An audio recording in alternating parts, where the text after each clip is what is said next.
जहाँ कत है रबूबियत खुदा की वहाँ तक नबुवत मुस्तफा की। রসুলের সুন্নাতের মধ্যে আর রসুলের সুন্নাত মানুষের দৈনন্দিন জীবনে এমন ভাবে করে আল্লাহর হাবিব সাজিয়েছেন, বান্দা যদি সুস্থ থাকতে চায়, দুনিয়ায় যদি শান্তিতে থাকতে চায়, রাসূলের সুন্নাতের কোনো বিকল্প রাস্তা নাই। তৌফিক এনায়েত করেছেন সে মহান মানিবের দরবারে সকলেই অন্তরের অন্তরস্থল থেকে মহাব্বতের সঙ্গে কালিমাতুশ শুকর আদায় করছি। জবান খুলে পড়ুন আলহামদুলিল্লাহ। লক্ষ কোটি দরুদ ও সালাম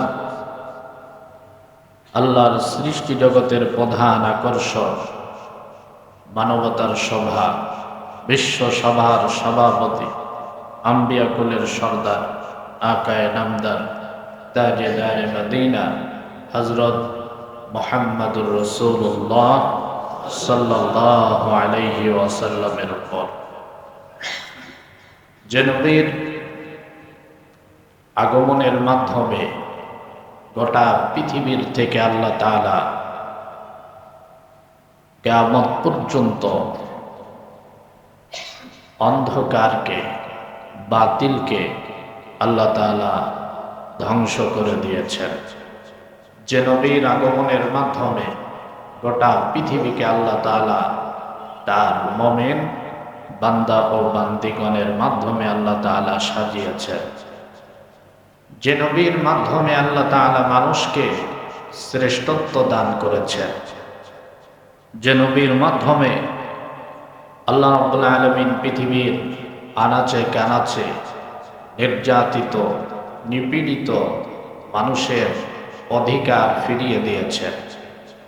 যে নবীর মাধ্যমে অধিকার পেয়েছে শ্রমিকরা, যে নবীর মাধ্যমে অধিকার পেয়েছে আমার দেশের মায়ের জাতিরা, যে নবীর মাধ্যমে অধিকার পেয়েছে কৃষক, শ্রমিক, দিনমজুর থেকে শুরু করে হাই সোসাইটির মানুষ পর্যন্ত, একদম নিম্ন লেভেলের মানুষও যার মাধ্যমে তার মৌলিক অধিকার ফিরিয়ে পেয়েছেন।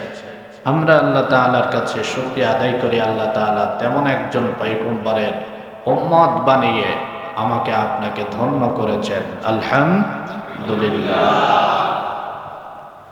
নবীর উম্মত হতে পেরে আমরা খুশি না বেজার? নবীর প্রেম ভালোবাসা আমাদের মধ্যে আছে না নাই? কম না বেশি? বেশি কি অনেক বেশি, না শুধু বেশি? অনেক বেশি। তবে প্রেম ভালোবাসার মধ্যে অনেক শ্রেণী আছে, অনেক প্রকার ভেদ আছে, আছে না নাই? প্রেমিকের মধ্যেও ভণ্ড আছে, আসল প্রেমিকও আছে। আমাদের কপাল ধন্য হবে তখন যখন রাসূলের প্রকৃত আশেক, রাসূলের প্রকৃত ভালোবাসার মানুষ হতে পারব। তখন আমার আপনার জীবন সার্থক হবে, ধন্য হবে। এ নবীর উম্মত হতে আমার আপনার কপাল তখনই খুলবে, এর আগে না। দুনিয়াতে যত মানুষ আছে সব মানুষ একথার স্বীকৃতি দেয় যে আমি আল্লাহকে ভালোবাসি, সৃষ্টিকর্তাকে ভালোবাসি। এ দাবি কম বেশি সব মানুষের আছে না নাই? আছে। যে নামাজ পড়ে না ওকে যদি বলেন তুমি কি আল্লাহকে ভালোবাসো, বলবে হ্যাঁ। পাগলকে জিজ্ঞাসা করেন তুই পাগলামি কেন করিস? পাগল মানে জাতে পাগল না, যেগুলা তালে পাগল হয়েছে, এগুলারে জিজ্ঞাসা করেন এই পাগলামি কেন করিস, বলবে আল্লাহকে ভালোবাসি। হজ করতে গিয়েছে কেন, বলে আল্লাহর ভালোবাসার জন্য। পৃথিবীর সব মানুষের দাবি আমি ভালোবাসি কাকে? আল্লাহকে ভালোবাসি। কিন্তু প্রকৃত ভালোবাসার মানুষকে, প্রকৃত ভালোবাসার মানুষকে, জ্ঞানী মানুষের কথা হচ্ছে তুমি যাকে ভালোবাসো সে তোমার ভালোবাসার মানুষ না, তোমাকে যে ভালোবাসে প্রকৃত সে তোমার বন্ধু। কথা কি বুঝতে পেরেছেন? তুমি নিজে যাকে ভালোবাসো সে তোমার প্রকৃত কিনা বন্ধু না, তোমাকে যে ভালোবাসে সে তোমার প্রকৃত বন্ধু। হতে পারে সে কালো, হতে পারে সে গরিব, হতে পারে সে অশিক্ষিত, কিন্তু কেউ যদি তোমাকে ভালোবাসে তুমি প্রকৃত অর্থে তাকেই বন্ধু বানাও। আমরা মনে মনে কত মানুষকে ভালোবাসি, যুবকরা কত মেয়েকে ভালোবাসে, যারা মুরব্বী হয়েছেন যুবক বয়সে পছন্দের অনেক মেয়ে ছিল না, অনেক বুড়া মানুষের তো এমনও আছে দাড়ি পেকে গেছে কিন্তু ওই বিলকিসের কথা এখনো বলতে পারে না। মনে মনে অনেককে ভালোবাসা হয়, অনেককে কাছে পাওয়ার স্বপ্ন থাকে, অনেকের প্রেম ভালোবাসা নিজের ভিতরে জাগ্রত হয়। এটা সৃষ্টিগতভাবে আল্লাহ ভালোবাসা দিয়েছেন, আপনার পছন্দ হতেই পারে, এটা সমস্যার কিছু না। তবে যে কথা আমি বুঝাইতে চাচ্ছি যে আপনি মনে মনে অনেককে ভালোবাসতে পারেন, অনেক হাই সোসাইটির মানুষকে ভালোবাসতে পারেন, কিন্তু আপনি যে তাকে ভালোবাসেন এই খবর সে জানেও না। এমন ভালোবাসা আমাদের মধ্যে আছে না নেই?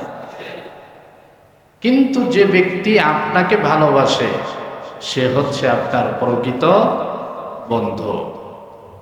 এজন্য আল্লাহকে আমরা ভালোবাসি।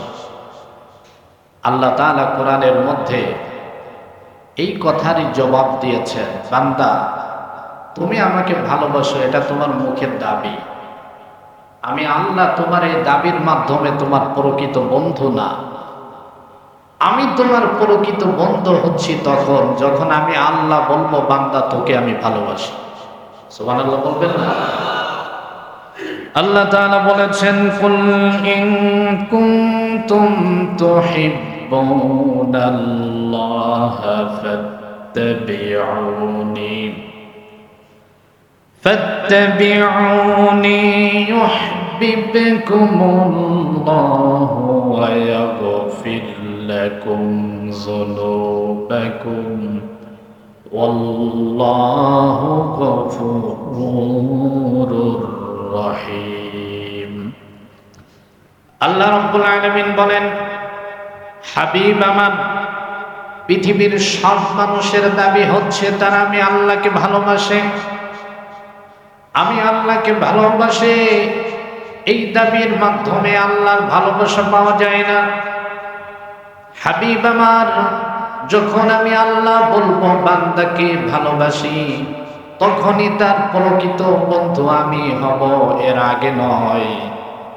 আর আমি আল্লাহর ভালোবাসা যারা পেতে চায় ওই সমস্ত মানুষের জন্য করণীয়, ওই সমস্ত মানুষের জন্য কি করণীয় রয়েছে আপনি রাসূলের মাধ্যমে আমি তা জানিয়ে দিতে চাই। আল্লাহ রাব্বুল আলামিন বললেন, ফাত্তাবিউনি, নবী আমার পৃথিবীর সমস্ত মানুষকে আপনি জানিয়ে দেন কেউ যদি আল্লাহর ভালোবাসা পেতে চায় তাহলে সে যেন আপনি নবীকে অনুকরণ করে। আল্লাহর ভালোবাসা পেতে হলে অনুসরণ করতে হবে কাকে? নবীকে। এ থিওরি কে দিয়েছেন? আল্লাহ দিয়েছেন। নবীকে ভালোবাসলে কি হবে? নবীকে অনুকরণ করলে কি হবে? আল্লাহ তাআলা বলেন, ফাত্তাবিউনি ইউহিব্বুকুমুল্লাহ। বান্দাকে বলতে হবে না আমি আল্লাহকে ভালোবাসি, আমি আল্লাহই তখন বলবো বান্দা তোমাকে ভালোবাসি। আল্লাহ রাব্বুল আলামিনের কাছ থেকে আমরা তার ভালোবাসা পাবো তখন যখন আমাদের মধ্যে রাসূলের অনুকরণ আসবে। এখন রাসূলের অনুকরণ কিভাবে আসবে? রাসূলের নাম জিকির করা, রাসূলের নামে দুরূদ পড়া, রাসূলের নামে দান সদকা করা, রাসূলের নামে মিলাদ মাহফিল করা, এগুলার মাধ্যমে কি রাসূলের অনুকরণ যথেষ্ট না আরো কোনো কাজ আছে? কাজ অনেক বড়। গত জুম্মায় সুন্নাতের পরিচয় দিয়েছি। আল্লাহ রাসূল সাল্লাল্লাহু আলাইহি ওয়াসাল্লাম হাদিসের গ্রন্থে বলেছেন, মান আহাব্বা সুন্নতি ফাকাদ আহাব্বানি। আল্লাহ তো কোরআনের আয়াতের মধ্যে বললেন যে আল্লাহর ভালোবাসা পেতে হলে অনুসরণ করতে হবে কাকে? রাসূলকে। রাসূলকে ভালোবাসতে হবে। আর রাসূলের ভালোবাসা পেতে হলে নবীজি হাদিসের মধ্যে তার ব্যাখ্যা দিয়েছেন, মান আহাব্বা সুন্নতি ফাকাদ আহাব্বানি, যে আমাকে ভালোবাসার দাবি করে সে আমার সুন্নাতকে অনুসরণ করবে, সুন্নাতকে ভালোবাসবে। ওয়ামান আহাব্বানি কানা মাই ফিল জান্নাহ, যখন আমার সুন্নাতকে সে অনুসরণ করবে, অনুকরণ করবে, তখন আমাকেও বলতে হবে না নবীকে ভালোবাসে, আমি রাসূলই বলবো ওই উম্মতকে আমি ভালোবাসি। সুবহানাল্লাহ বলার দরকার নেই। ওয়ামান আহাব্বানি কানা মাই ফিল জান্নাহ, যার ভালোবাসা আমি রাসূলের সঙ্গে, তার ঠিকানা আল্লাহর জান্নাত। তাহলে আমরা কোরআন আর হাদিস থেকে আমরা যে ব্যাখ্যা পেলাম, আল্লাহকে ভালোবাসার মাপকাঠি হচ্ছে নবীজির অনুসরণ, অনুকরণ। আল্লাহকে ভালোবাসার মাপকাঠি আরো যদি সহজভাবে বলি, আল্লাহকে ভালোবাসার মাপকাঠি হচ্ছে নবীজির ভালোবাসা। বলেন সবে, আল্লাহকে ভালোবাসার মাপকাঠি কি? কার ভালোবাসা? নবীর ভালোবাসা। আর হাদিসের মধ্যে নবীর ভালোবাসার মাপকাঠি দিয়েছেন নবীজির সুন্নাহ। নবীর ভালোবাসার মাপকাঠি কি? নবীজির সুন্নাহ। তাহলে এবার এখান থেকে বোঝা যায়, যার ভিতরে সুন্নাতের আমল যত বেশি, সে নবীর তত বড় আশিক। রাসূল সাল্লাল্লাহু আলাইহি ওয়াসাল্লাম অন্য হাদিসের মধ্যে বলেছেন, ফামান রাগিবা আন সুন্নতি ফালাইসা মিন্নি। নবীজি বলেন, যে ব্যক্তি আমার সুন্নাত ছেড়ে দিল সে আমার উম্মতের অন্তর্ভুক্ত না। যে সুন্নাত ছেড়ে দেয় সে রাসূলের উম্মতের অন্তর্ভুক্ত না। তাহলে রাসূলের উম্মতই যদি না হতে পারে, তো রাসূলের ভালোবাসা পাবেন কোত্থেকে? আগে তো উম্মত হওয়া লাগবে, তারপরে নামাজ আদায় করতে পারবে। তাহলে রাসূলের কে ভালোবাসতে হলে রাসূলকে অনুসরণ, অনুকরণ করার মাধ্যম, পন্থা, মাপকাঠি রাসূলের সুন্নাত। আমরা হচ্ছি রাসূলের উম্মত, আমরা রাসূলের উম্মত। মানতে হবে কি? কথা বলেন সবাই, উম্মতি সুন্নতি, সুন্নতি উম্মতি। উম্মতের কাজ হচ্ছে সুন্নাহ মানা।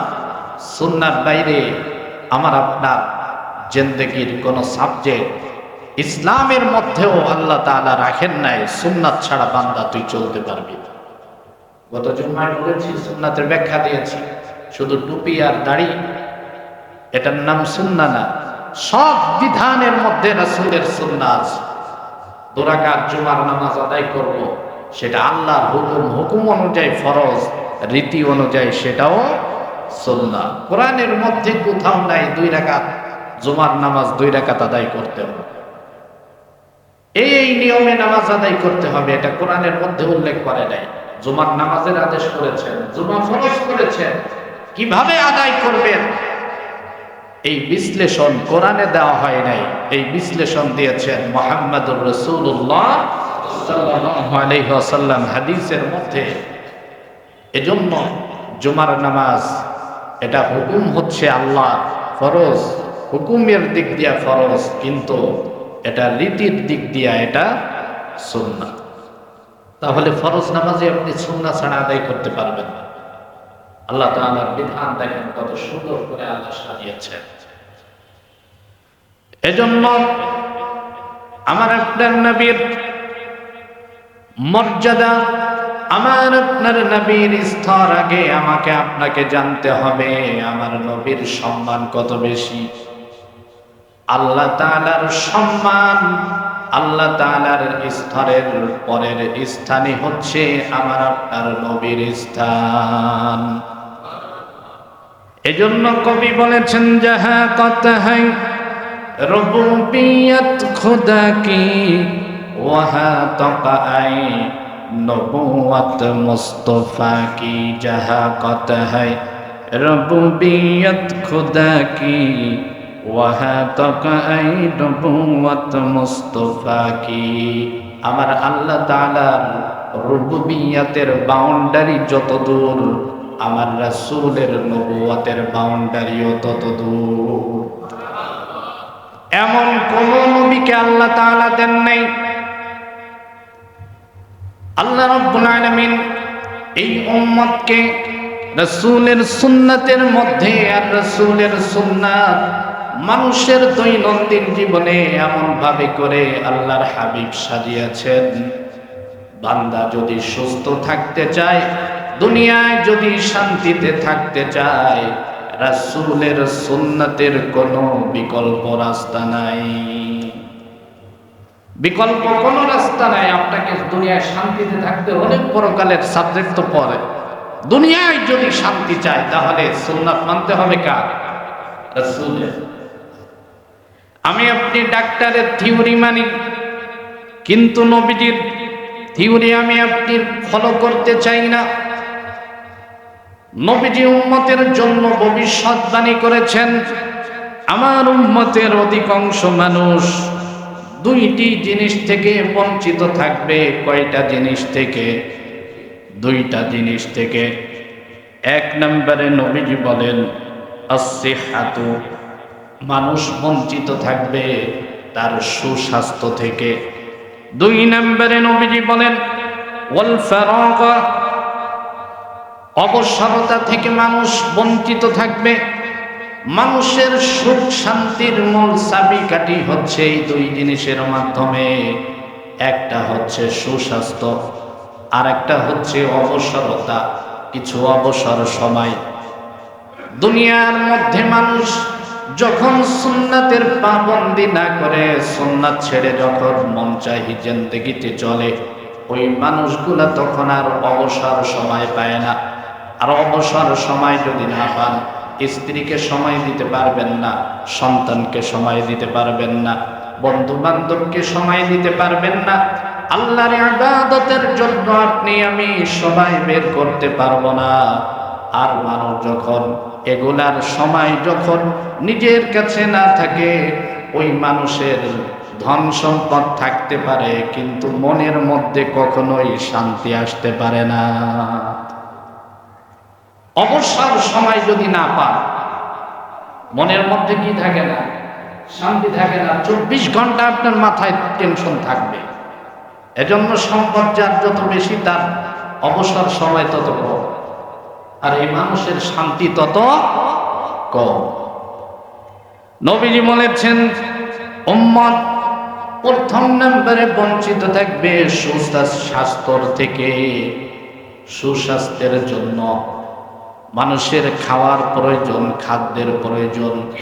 রাসূল সাল্লাল্লাহু আলাইহি ওয়াসাল্লাম আজ থেকে 1400 বছর আগে নবীজি খাওয়ার যেই সুন্নাত তরিকা দিয়েছেন, ওই সুন্নাত তরিকা ছাড়া উম্মতের জন্য সুস্বাস্থ্যের আর কোন রাস্তা উম্মতের নাই।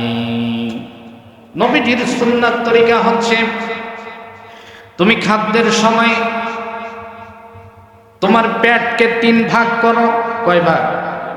3 ভাগ করে এক ভাগে তুমি খাদ্য দাও, আর এক ভাগ তুমি পানি দাও, আর এক ভাগ পুরাটাই খালি রাখো। রাসূলের এই সুন্নাত তরিকায় যদি মানুষ 3 বেলা না 4 বেলাও যদি খাদ্য গ্রহণ করে, মানুষের শরীরে খাদ্যের মাধ্যমে কোনো রোগ জীবাণু পয়দা হবে না। এটা বিজ্ঞান এখন প্রমাণ করেছে। আজকে তো ডাক্তাররা বলে কাঁচা লবণ খাবেন না, বলে কিনা? যে ডাক্তারের কাছে যাবেন, মাথা ব্যথার জন্য ডাক্তারের কাছে যান, কয় কাঁচা লবণ খাবেন না।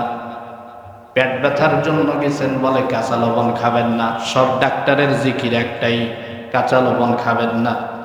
কিন্তু রাসূলের সুন্নাহ হচ্ছে খাওয়া শুরু করো কাঁচা লবণ দিয়া, খানা শেষ করো কাঁচা লবণ দিয়া। সুবহানাল্লাহ বলবেন না?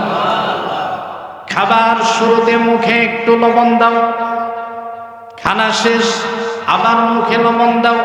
তার মানে এই না 1 চামচ খাও, এটা সুন্নাহ না। হালকা একটু লবণ জিহ্বার উপরে দাও, আবার খাওয়ার শেষে হালকা একটু লবণ জিহ্বার উপরে দাও।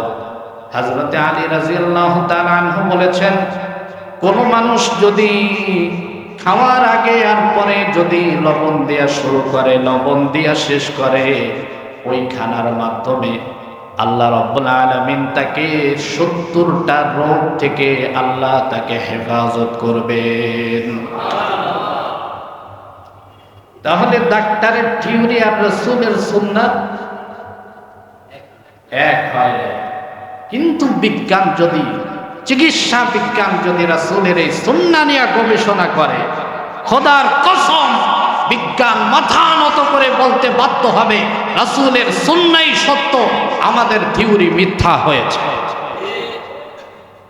আজকে ডাক্তাররা বলে গোশত খাবা না, কি খাবা না, ডায়াবেটিসের রোগী গেলে কয় গোশত খাবা। ভালো মানুষ ডাক্তারের কাছে যাবেন, কয় গোশত খাবা।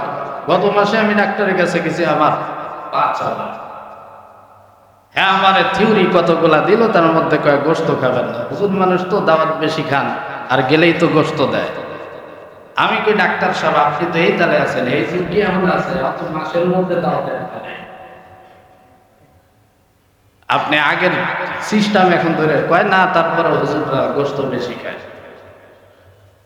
গেছি পার ব্যথার জন্য, আমার প্রেসক্রিপশন দেয় গোশত খাবেন না। খামো কি, শাকসবজি খাবেন, গোশত খাওয়া যাবে না, ভালো কোনো মাছ খাওয়া যাবে না, শাক আর সবজি খাবেন, 3 বেলা ঘাস খাবেন গরুর মতো। ডাক্তারদের প্রেসক্রিপশন হলো এটা, আর নবীজির সুন্নাহ হলো কিশোরের। নবীজি হাদিসের মধ্যে বলেছেন, সাইয়্যিদুত তাআমি ফিদ দুনিয়া ওয়াল আখিরাতি লাহমা। নবীজি বলেন দুনিয়ার মধ্যে আর আখিরাতের মধ্যে শ্রেষ্ঠ খাদ্য হচ্ছে গোশত। সুবহানাল্লাহ। অন্য হাদিসের মধ্যে নবীজি বলেছেন, কোন পরিবারে যদি প্রত্যেক দিন গোশত খায়, ওই পরিবারের উপরে আল্লাহর লানত, আল্লাহর গজব। 2 হাদিস 2 ধরনের।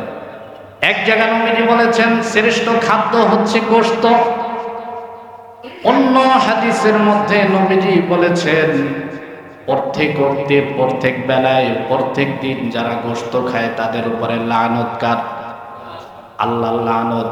এই 2 হাদিসের সামঞ্জস্য ব্যাখ্যা হচ্ছে গোশত আপনাকে খাইতে হবে, তবে প্রত্যেক দিনও খাওয়া যাবে না, পরিমাণে বেশিও খাওয়া যাবে না। পরিমাণে বেশিও, আবার প্রত্যেক দিনও, আবার গোশত বাদও দেওয়া যাবে না। আপনার চিকিৎসা বিজ্ঞানের ডাক্তাররা তো বলে গোশত খাবেন না, একদম খাইতে না করে, কিন্তু চিকিৎসা বিজ্ঞানের থিওরি খুঁজেন, তাদের ব্যাখ্যা হচ্ছে গোশতের যে ব্যাখ্যা তারা করেছে, মানুষ যদি দীর্ঘদিন গোশত না খায় তাহলে মানুষের স্মৃতি শক্তি, মেধা শক্তি লোপ পায়, আস্তে আস্তে মানুষের মেধা দুর্বল হতে থাকে, তারপরে আপনার শরীরের ক্যালসিয়াম দিন দিন কমতে থাকবে। এটা গোশত ছাড়া পূরণ করা সম্ভব না। এজন্য গোশতের প্রয়োজন আছে না নাই, বেশি না কম? কম অনুযায়ী যদি পেটকে 3 ভাগ করে রাসূলের ওই সুন্নাহ মানতে যান, তাহলে কি আধা কেজি খাইতে পারবে? গোশত তো বাঙালি এখন খাইতেই পারে না, যেই দাম বাড়াইছে। গরুর গোশত 700 750 কেজি, আবার ম্যাজিস্ট্রেট আসলে 700 গোশত 550 টাকায় বিক্রি হয়েছে। আর বাঙালিও তো চালাক কম না, ফাঁক পায়া কালকে দুমসে কিনছে, যার লাগবে না হেও কিনে ফ্রিজের গোড়া। বিকালে আমি গেছিলাম, গিয়া দেখি 550 গোশত, ম্যাজিস্ট্রেট গেছে এখন 650, 4টা নেই। আজকে মনে হয় আবার 700 চলে আসে। এই বাঙালিদের পিটায়া মানুষ করা সম্ভব না, যতদিন পর্যন্ত এ সমস্ত অসাধু ব্যবসায়ীদের দিলের মধ্যে আল্লাহর ভয় না ঢুকবে, এরা মানুষ হতে পারবে না। ঠিক কিনা বলেন? তাহলে রাসূল সাল্লাল্লাহু আলাইহি ওয়াসাল্লামের সুন্নাহ, গোশত খাও, পরিমাণে কম খাও। আমরা তো নিজের বাড়ি যাও কন্ট্রোল করে, দাওয়াতে গেলে তো আর কোনো মাপদণ্ড নেই। খায় আর হিসাব করে, আগের থেকে হিসাব করে, পরিবারে বউ সালমায় সবগুলারে তশকিল করে নেওয়া যায় যে খাওয়ার পরে দিতে হবে 5,000। লোক ফ্যামিলিতে কম থাকলে পাশের বাড়িতে ভাড়া করে 2 জন, ফ্রি খাইয়ে আসবে আমার সাথে, কিন্তু 5,000 যে দিছি এটা উসুল করতে হবে। এই যে যে খাইছেন, এই খাওয়ার অতিরিক্ত যে খাদ্যের ঝুঁকি, এটা কি বিবাহ কর্তৃপক্ষ নিছে না আপনার শরীরকে বহন করতে হলো? এভাবে খাওয়া যাবে না। সব সময় গোশত খান, মাছ খান, পরিমাণে কম খান, নিয়ম অনুযায়ী খান। তাহলে রাসূলের এই সুন্নাহ মেনে যদি আপনি গোশত, মাংস সব কিছু খান, মাছ খাবেন, গোশত খাবেন, আপনার শরীরে কোনো ধরনের কোনো ক্ষতি হবে না। পৃথিবীর সব ডাক্তারকে এ ব্যাপারে চ্যালেঞ্জ দিতে পারে, রাসূলের সুন্নাহর কাছে কোনো ডাক্তার পাল্টা প্রশ্ন ছোড়ার কোনো যুক্তি নাই। আজকে যখন বাংলাদেশে নতুন ডায়াবেটিস হলো, ডায়াবেটিসের রোগ যখন ব্যাপকভাবে ছড়ায়, তখন ডাক্তারদের একদম থিওরি ছিল গোশত খাবেনই না, মাছ খাবেনই না, ডিম খাওয়াই যাবে, ডায়াবেটিসের রোগী না খেয়ে হবে, কিন্তু গোশত খাবা না। কিন্তু এখন ডাক্তারের কাছে যান, এখন বলে খাও পরিমাণে, কথা কয়, আমি কি মিথ্যা কথা বলছি? ডায়াবেটিসের বই পড়ে দেখেন, এটা লেখা আছে কতটুকু খাবেন, গোশত খাইলে কতটুকু ওজনের গোশত খাবেন, কয় পিস খাবেন, ডিম খেলে কয়টা খাবেন, সব থিওরি ওরা এখন দিয়েছে। কিন্তু এই 1400 বছর পরে এসে আধুনিক যুগে বিজ্ঞান যে থিওরি দিল, চিকিৎসা বিজ্ঞান যে থিওরি দিয়েছে, এই থিওরি তো 1400 বছর আগে মদিনাওয়ালা দিয়েছে, কিন্তু বাঙালি উম্মত তা মানে নাই। এখন বিজ্ঞান দেয়, এখন মানতে পারে। রাসূলের সুন্নাহ হলো রাত্রে খাওয়া দাওয়ার পরে সাথে সাথে বিছানায় যাবে না, রাত্রে খাওয়া দাওয়ার পরে কিছু সময় হাঁটাহাঁটি করে, এটা হচ্ছে রাসূলের সুন্নাহ। এই দুনিয়ার মধ্যে সবচেয়ে সুখী দেশ হচ্ছে জাপান। কোথায়? জাপানের মানুষ হচ্ছে সবচেয়ে বড় সুখী, কিন্তু হিসাব করলে দেখা যায় পৃথিবীর মধ্যে সবচেয়ে আত্মহত্যা বেশি হয় জাপানে। তার মানে বোঝা যায় তাদের সুখ আছে, দিলের মধ্যে শান্তি নাই। এই জাপানের মানুষের অন্যতম একটি আদর্শ হলো তারা রাত্রের খানা অনেক আগেই গ্রহণ করে, রাত্রে 8টার মধ্যে খেয়ে নেয়। কিন্তু জাপান যে থিওরি ফলো করেছে, এই থিওরি কোনো বিজ্ঞানের না। 1400 বছর আগে আমার আপনার রাসূল এই থিওরি দিয়েছেন। নবীজি বলেন, ইযা জাআল ইশাউ বিল আশা ফাফতাহু বিল আশা। রাত্রে আমরা যেই নামাজ আদায় করি তার নাম হলো ঈশা, আর রাত্রে যেই খাবার গ্রহণ করি তার নাম হলো আশা। নবীজি বলেন, ইযা জাআল ইশাউ বিল আশা ফাফতাহু বিল আশা। যদি এমন হয় রাতের খাবারও তোমার সামনে উপস্থিত, নামাজেরও টাইম হয়েছে, তুমি আগে খাদ্য গ্রহণ করে তারপরে নামাজ আদায় করো, এটা রাসূলের সুন্নাহ। তাহলে রাতের খাদ্য এশার নামাজের আগে খাওয়া এটা সুন্নাহ। এরপরে নামাজ পড়ে 12টা, 1টা, 11টা, যে টাইমে আপনি ঘুমান এর মাঝে কিছু খান, খেজুর খান, একটু দুধ খান, তারপরে কিছু ফলমূল খান, কিন্তু ভারী খাদ্য আর গ্রহণ করা যাবে না। চিকিৎসা বিজ্ঞান এ ব্যাপারে যথেষ্ট থিওরি দিয়েছে। মানুষ যদি এভাবে রাতে খাদ্য গ্রহণ করে, মানুষের শরীরের মধ্যে খাবারের কারণে কোনো এফেক্ট পড়বে না, মানুষ অসুস্থ হবে না। আবার নবীজি বলেছেন, দুপুরে খাবারের পরে একটু গায়রুল্লাহ করো, মানে কি নাক ডেকে ঘুমানো না, 10 মিনিট হোক, 15-20 মিনিট, সর্বোচ্চ আধা ঘন্টা একটু গোড়াগড়ি করো, একটু রেস্ট নাও। কারণ কি? কারণ আল্লাহ মানুষের পেটে যে পাকস্থলী দিয়েছেন, যেটা হজম করে, মানুষের পেট কিন্তু একটা ইটের ভাটার চাইতে কোনো দিক দিয়া কম না। বিজ্ঞানের থিওরি হচ্ছে মানুষের পেটের মধ্যে কখনো কখনো ৬৭০ ডিগ্রি সেলসিয়াস তাপমাত্রা সৃষ্টি হয়। কিন্তু চিন্তা করে দেখেন, এই পাকস্থলী ব্লেন্ডার মেশিনের মতো ঘুরতে থাকে, খাদ্য যা দেওয়া হয় সবকিছু হজম করে নেয়। এই পাকস্থলী গোশতের টুকরা, সে নিজেও গোশত, সেখানে কাঁচা গোশত দিলে তা হজম করে নেয়। কিন্তু লক্ষ্য করে দেখেন, পাকস্থলী নিজে গোশত হওয়ার পরেও অন্য গোশতকে হজম করে, কিন্তু নিজে হজম হয় না। জবান খুলে বলেন, এটা কার কুদরত? আল্লাহ পাকস্থলীর চতুর্দিকে এমন আবরণ দিয়েছেন যার মাধ্যমে তার পেটের মধ্যে ৬০০ ডিগ্রির উপরেও যদি তাপমাত্রা আসে, এটা ভিতরে থাকবে, বাহিরে আসবে না। আল্লাহ রাসূল বলেছেন, এই পাকস্থলীর কাজ হচ্ছে শরীরের পুরা রক্তকে টেনে পাকস্থলীতে এনে পরিষ্কার করে এটাকে আবার সাপ্লাই দেয়। বিজ্ঞান প্রমাণ করেছে, মানুষ যখন দুপুরে খাদ্য গ্রহণ করে, শরীরের সমস্ত রক্ত, এমনকি মাথার রক্ত পর্যন্ত পাকস্থলী টেনে নেয়। আর মানুষ যদি এই সময় খাওয়ার পরে যদি হাঁটাহাঁটি করে, কাজকর্ম করে, এক তো পাকস্থলী কাজ করতেছে, আপনার মাথায় রক্ত নাই, রক্ত পাকস্থলী টেনে নিয়ে আসছে।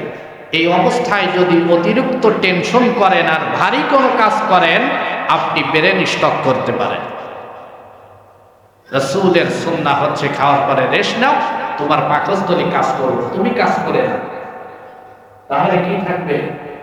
এই সময়ে স্টক করা, ব্রেন স্টক করার, প্যারালাইসিস হওয়ার কোনো সম্ভাবনা থাকবে না। রাসূলের সুন্নাহ মোতাবেক যদি বান্দা চলতে পারে, তাহলে বান্দা কখনোই তার কুস্বাস্থ্য হবে না। রাসূলের সুন্নাহর মাধ্যমে বান্দার আসবে সুস্বাস্থ্য। তাহলে আমাদের দৈনন্দিন জীবনে আমরা কার সুন্নাহ ফলো করব? রাসূলের সুন্নাহ ফলো করব।